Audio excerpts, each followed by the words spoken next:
I know at this point a lot of people have put a ton of hours into Diablo 4, myself included. I actually played in the press release beta, so if you put it all together, I probably have over 200 or 300 hours in the game at this point. And I wanted to just give my insight coming from the Diablo 2 standpoint, from the Diablo 2 fandom or the portion of that community, coming from a speedrunner community. A lot of people are going to be making videos like this. I can include a ton of videos and timestamps and all of that, but I figured let me just give you like the bare brass tacks so you can kind of just walk away and be like, okay, that random dude on the internet said that. If you are brand new to the channel, if you don't know who I am, if this got randomly recommended to you, first off, hey, welcome, consider subscribing, I'd appreciate it. So if you're a Diablo 2 diehard, you're probably not going to like what I'm about to say. In fact, if you're just like a diehard about the franchise, you're probably not going to like what I'm about to say. So I guess that's the clickbait. I guess right there, that's the thing that tells you to like pay attention. But I love Diablo 4. I think it's the best Diablo game that they've put out. And I have reasons. I'm not just fanboying. I'm not just a corporate shill. Please, Blizzard, if you'd like to pay me for my opinions, I'd really appreciate that. But more seriously, I think that they have knocked it out of the park with this game. I think it's phenomenal. There are obviously critiques. It's not perfect. Nothing's perfect, but I have legitimate critiques of the game that you probably heard from some other people, and I figure we just dive into it.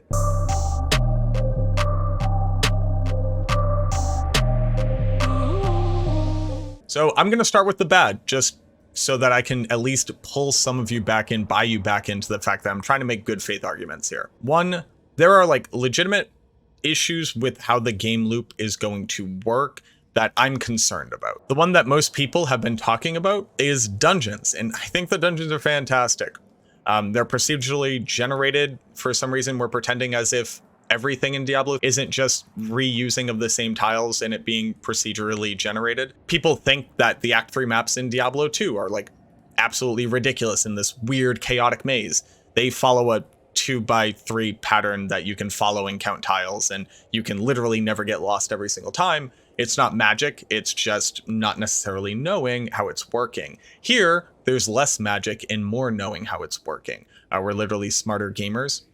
That being said, my issue with the dungeons isn't the tiles are being reused. It isn't that you're seeing similar bosses. They'll be able to iterate more and more on that. It has scalability. That's not really a concern. It's that there's a key core discipline in some of the objectives that are just big misses for me. This very dungeon right here that I'm actually currently in, I'll show you the dungeon layout. Pretty simple dungeon layout, right? You have this corner, a hallway, this corner. It felt very lived in. There were a lot of monsters here. It felt like I was engaged the entire time. Just because I can see the corridors doesn't decrease the fact that in every Diablo game, it's all just corridors and like small courtyards full of monsters. But again, my issue was that this was a collect 2 of the boxes and return them, which just philosophically I have a big problem with. I have no problem running through a corridor to kill the monsters and to do this stuff. I have every problem with running through a corridor just carrying a box to a thing, knowing that I'm going to have to go get another box.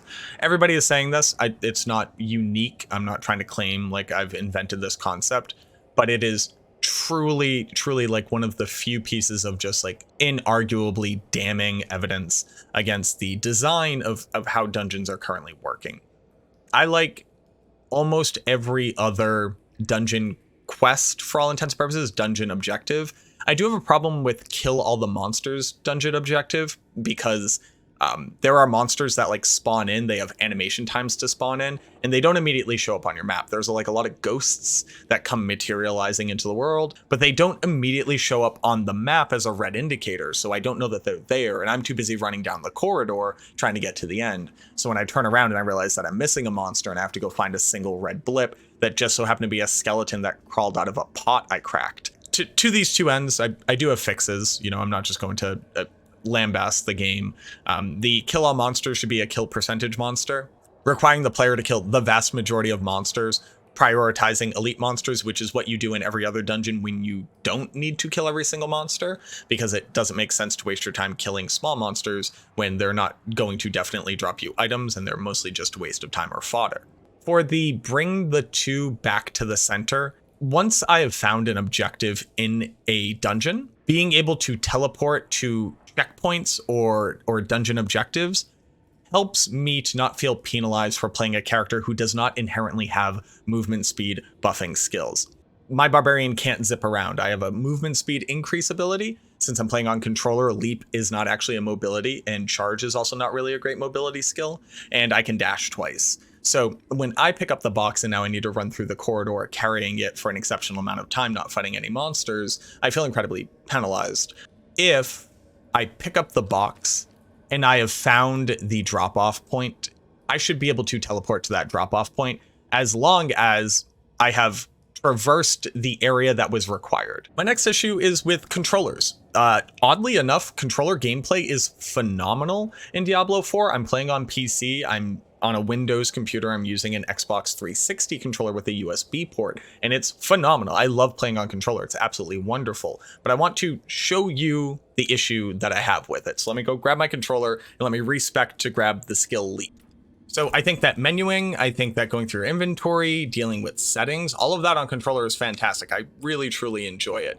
But it's this one problem right here where you're trying to be as proactive and have as many opportunities for success as other players. So let me just go ahead and assign leap.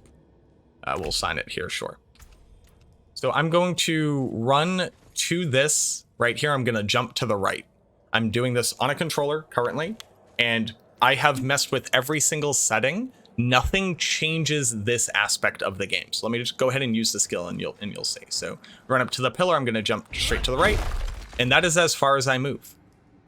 You might go, well, what's the problem with that? Well, first off, just very quickly, if you haven't seen Leap or if you haven't played on the Barbarian, Leap has a really cool enhancement that says that if Leap doesn't damage an enemy, its cooldown is reduced by 4 seconds. The only reason why this thing exists, other than to make it so that you're not as penalized for missing with a Leap attack, is that Leap is meant to be a mobility skill on the Barbarian. And you would not know that if you've played with controller. Let me go over to this exact same area right here. And now let me go ahead and leap using mouse and keyboard. So that's obviously not great. The fact that with mouse and keyboard I can leap 3 times the distance in the same amount of time as I can on controller means that mouse and keyboard is just strictly better in every way, shape, and form than playing with controller from a competitive standpoint. There are other minor issues. Being able to individually target a specific monster or a specific item on the ground while using controller is just impossible. So you just have to play knowing that you are going to be inaccurate most of the time. I'm willing to pay that debt to lose that competitive edge because I have carpal tunnel and playing on mouse and keyboard just hurts my hands after a long time. And the controller is just so much better for me. But things that are more accessible should not be inherently worse for the player and should not reduce competitive edge. Theoretically, there is competition in this game. There's PvP in this game. We are going to be racing to max level. People are going to be trying to beat whatever nightmare dungeons look like on the highest tier of difficulty. And being able to shape up some of the ways that the controller is not as much of a detriment will go a long way to not make this divide between the player base. I have a solution. I'm not saying that this is the easiest solution. I am not a game developer. I'm not trying to tell you how to do your jobs. But if there were a toggle option under the controller game option to be able to pick always do max range or increase or be able to toggle the range that the skill will attempt to act over so that the player can tune it to where they're comfortable. And then here's my last critique, sincerely. Items just don't sell for enough gold. Here we're upgrading. I've upgraded my 2-handed legendary mace twice. It's item power 335 with the upgrades, and I put it here. And this will cost me 85,000 gold. And you might go, oh, well, you probably have a ton of gold. Well, you can't see it. I have 12,000 gold right now because I upgraded this twice, and I've also upgraded a piece of armor. Now, let me show you how much money you get from selling the items. So this one-handed weapon I just picked up sells for 820 gold. This legendary item sells for 1,000 gold. So for me to be able to upgrade my weapon to the 3rd tier, I would need to roughly sell 42 unique items to get enough gold to upgrade it one more time. And that's not even the last upgrade that's possible. I don't know where we're supposed to be getting gold efficiently enough. Greed shrines, even with my AoE attack skills, get me about 1,000 to 2,000 gold in dungeons as they are right now. Obviously, I assume that items continue to increase in gold value, but the relative gold value right now of this item to be sold versus increasing the power level of a similarly tiered item is so astronomically wild. And I don't know why items are worth so little gold. I've tried to wrap my head around it a couple times, but purchasing a random piece of rare gear from this merchant costs 28,000 gold. So I would need to sell upwards of 20 legendary items to be able to buy a pair of rare gloves. The scale just seems wildly off, and I'm not sure why. Selling gems is like not worth gold at all. This gem is worth 8 gold, and to be able to take this and craft it up into the next tier of gems costs like multiple thousands of gold. But then the gem that you get out of it is only worth like a dozen gold. This part is actually really wild to me. We're talking about a factor of like 100 here. The difference between the value of the gem and what it takes to be able to create the gem. I don't understand why there are such huge discrepancies in the numbers. It seems very off, and it just does not make any logical sense, even in the narrative of the game. Let's talk about everything that's good. I'm not going to belabor it. The story is amazing. It's the best story that's ever happened in a Diablo game. The quests are phenomenal. Just talking to random NPCs gives you such amazing insights into the story, the world as it is right now, the overall lore, and each person's part is giving me like so many hints at the overall arcing just narrative of the world that I don't know how they've included this many pieces of lore across so many side quests and little missions that you can do that you would believe are completely inconsequential. But if you're a lore nerd like I am, I'm gobbling it up. So quests are phenomenal. They're easy. They make sense. I know where to go. I know what I'm doing. I like the quest tracker.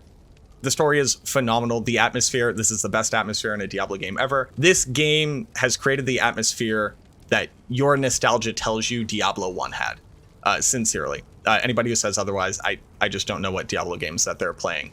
Diablo 1 was like the pinnacle of the dark gothic horror atmosphere of the Diablo franchise, and Diablo 4 has finally returned to that, and it's just beautiful. Likewise, the audio is beautiful. I can turn it on slightly for you so you can just hear some of it, but we can kind of just vibe out here for a quick second. But we're in Kyovashad. You can hear the braziers crackling with fire. The music has that, what I'm likening to like a very Eastern European rural, just something's offness about it. It's light. It's not playful by any means. It's very solemn.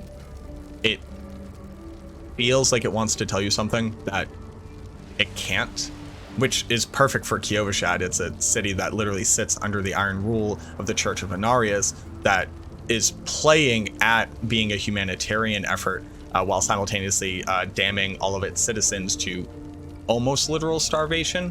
People are willing to not take handouts from this church because they hate what the church is doing. And you know what? I'm just going to go show you literally my favorite voiceover line in the game as it stands right now, because the music is going to tell you the story of this NPC that has 2 lines that they're going to say. These 2 right here.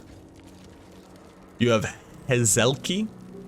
Just take the bread, stubborn fool. It was free.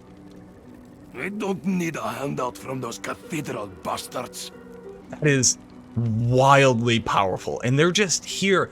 The first time I clicked on these people, like an actual shiver went through my spine, because this is the realest thing I've heard in a Diablo game, between 2 people being crushed under poverty while simultaneously being too prideful to take handouts from those who they believe are doing injustice to them. That is wild levels of just like narrative power in a random throwaway voiceover from an NPC you probably would never look at. And that's just unrivaled in any other Diablo game, just bar none. Hard stop, send tweet, no cap, for real. It's wild to me.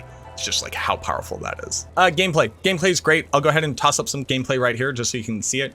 The combat feels great. traveling feels great. I feel slow as a character, but I've also chosen to not opt into speed, instead for overall kill power, because I want to clear through the bosses as fast as possible. And I realize that there are a couple ways for me to speed up if I'm willing to play a little bit harder. But the gameplay loop feels great. I love traveling through the open world. Monster scaling is the best decision that they ever made. We tried to have an argument about like monster scaling not making sense in the world, and I'm sorry, it's just better. It's just better. It means that all the content is relevant forever. It means everywhere that you go, you are challenged at an appropriate level.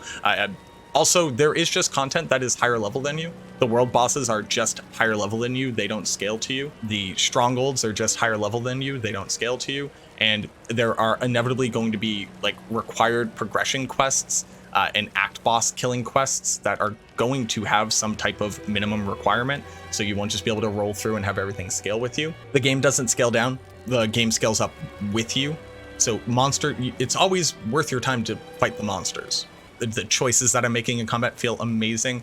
I already found like a bunch of ways of min-maxing the potential out of each individual attack that I use, ways of maximizing death blow. If you haven't seen my Barbarian build guide that I put up, I give like some hot tips for how you can actually maximize death blow and use it to continue to stack on damage to an elite while you're just killing minions, since it has a small AoE to it. Just every skill feels like I'm actually making a decision when I use it. I'm not just spamming a bunch of stuff. It's phenomenal. It's so good, especially coming from Diablo 2, where you just hold down left click and then hold down right click, and sometimes you cast battle orders and battle command. I can't sing the praises of the actual physical gameplay itself enough. I absolutely love it. So the loot loop, this one's a little bit interesting. I like it. I think it's good. I think it can be better, but for right now, I'm willing to just not ask them to change anything because I think that it's good. This is me coming out of a dungeon. I had to drop the magic items so I could pick up more rare and legendary items. Some people don't like that. Some people want to be able to pick up every single thing. Some people hate the fact that they have to pick up every single thing. I love the fact that every one of these rare items might be an upgrade for me. People hate that I'm covered in legendary items.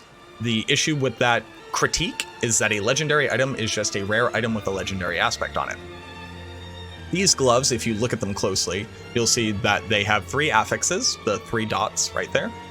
Here's a rare item that also has 3 affixes. This was just a rare item that I imprinted an aspect onto. And in fact, I had a stronger aspect on this, but I found it on a better piece of gear. So I just replaced this with whatever one I randomly had. Half of the gear that I'm wearing right now is just rare items that I put aspects on. Legendary doesn't mean what you think it means, and this is a problem. I think they should change it. Legendary shouldn't be a name in the game because it's clearly causing confusion, and it's clearly an issue with people. Legendary isn't World of Warcraft legendary. This isn't Thunder Fury, Blessed Blade of the Windseeker, Thunder Fury, Blessed Blade of the Windseeker, etc., etc. You get the joke if you played World of Warcraft. This is a rare piece of gear with a legendary aspect on it, which turns it orange. You may drop a piece of gear that comes along with a legendary aspect on it, and that's a legendary piece of gear, but you just change the aspect however you want. Every rare item on the ground being relevant in meaning I should pick it up and look at it because I can either trade it for currency or I might be able to use it for me or another one of my characters is great. I don't understand why we want less loot. I play an hour, I get an hour's worth of loot, I may get an upgrade. That's awesome. I have a thing to spend my gold on. I get to make decisions about my legendary aspects. It's cool. The other part is that people are saying that like itemization isn't a thing in the game. I use this as an example here. This amulet gives me +1 rank to all defensive skills and +1 rank to all brawling skills. Now, in Diablo 2, if you're coming from Diablo 2, you would think, oh, if I have a point in this skill, it gives me +1 skill to it. No, no, no. That amulet gave me access to all 4 skills right here and all 4 skills right here. I can use any of them on my skill bar right now because I'm wearing that amulet. I'm choosing to use that amulet even though it doesn't have as many good stats as I would want because it opens up these 2 war cries to have +1 rank for me. But I was actually previously not even putting points into this rallying cry, and I was just using the 1 point from the amulet, which meant I get to take these 3 skill points and either max out a different rank skill here or pick up other passives. That's awesome itemization. People who say that there's no itemization, I just don't understand where that's coming from. This is just a stat on a single piece of gear. Critique to that. Magic items are useless, and that sucks, and they shouldn't be.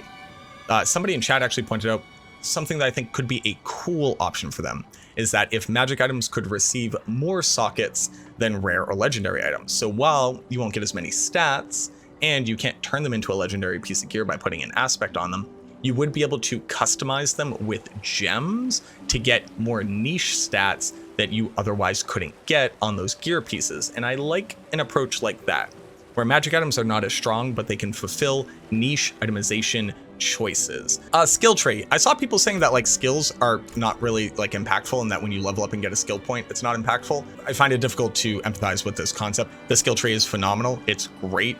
The amount of choices that you make per skill point is drastically better than any other Diablo game I've ever played, 2, 3 included. It's just phenomenal what you can choose to do. Even the difference just between one secondary enhancement and a different secondary enhancement, this one giving me additional damage for playing in a more aggressive way while I'm using Upheaval more often, versus this one, which is giving me the berserking, which means I need to be able to target with my Upheaval better, which again is a little bit harder on the controller, but we make do. But now I'm gaining the berserking tag, which activates all my other skills that have berserking on it. That's just one enhancement on a single skill, and we get 6 of them, and they're all relevant, and you use them all in combat all the time. And each passive is like massive differences in what you're choosing to do and prioritize and how you're building your character. It's just great. Like, the skill tree is phenomenal. I have no critiques of it. I think it's just great. I think it's the best skill tree we've ever had. But yeah, that's it. I'm going to try to cut this down as much as I can. If it rambles on a bit, I apologize. But I figured I just want to get that out there because, again, from what I hear, my approach to like considering the game has been refreshing for some people. I've mostly just been trying to like stop people from completely freaking out and losing their minds, and approach it from a more like conscientious and analytical perspective, and try to legitimately compare against things that we've seen in the Diablo franchise previously, as opposed to just looking at nostalgia, which I think is not doing a credit to the development team, who needs our feedback at this time, especially the most. And moving into when the game releases, they're going to need to know what's working with the consumer base, be able to make the best game possible for us. And I think attempting to constantly compare this to things that have come before it and demanding that it look like our personal nostalgic memory of the Diablo franchise is going to set us up for failure.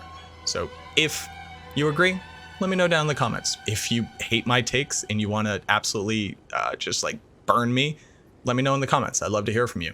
That's it. No challenges, no bait. I would like to hear from you, and I just wanted to give my perspective, and I hope that helps some people be able to contextualize the experience in the beta. If you didn't get into this beta, I highly recommend playing in the open beta if you can find some time. Find your favorite content creator, find a build guide that looks strong, and just do that. At least get the experience of the game, so that if you're going to participate in the discourse, you can add to it in a meaningful way. And at the very least, you can get your hands on it and figure out, hey, is this the game for me? If you're going to spend money on it, I'd rather you have this opportunity, because you don't always get the chance to play the game in this state where it's as polished as it is, but still a couple months out from being released, and have like a meaningful discussion about what you would like to see in it. And I would just like more people to be empowered by that experience if they can manage it. But again, let me know what you think. I'd love to hear from you. Thank you so much for watching this random guy rant about a video game just like everybody else, and I look forward to seeing you in the next video.